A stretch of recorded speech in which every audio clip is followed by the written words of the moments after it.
মুসলমানদের রাষ্ট্র ইসলামী হুকুমত ছাড়া চলতে পারে না। ইসলামের কথা তো আছেই। যদি ঐতিহাসিকভাবে আপনারা বিচার করতে চান, ইতিহাস দিয়ে যদি বিচার করতে চান, ইতিহাসের বিচারেও বাংলাদেশে ইসলাম ছাড়া অন্য কোনো রাজনীতি চলতে পারে না।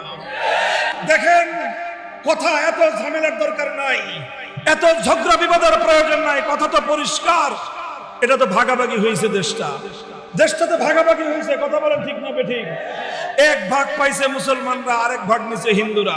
হিন্দুরা ধর্ম নিরপেক্ষ মতবাদ অনুযায়ী দেশ চালাবে, মুসলমানরা ইসলাম অনুযায়ী দেশ চালানোর কথা।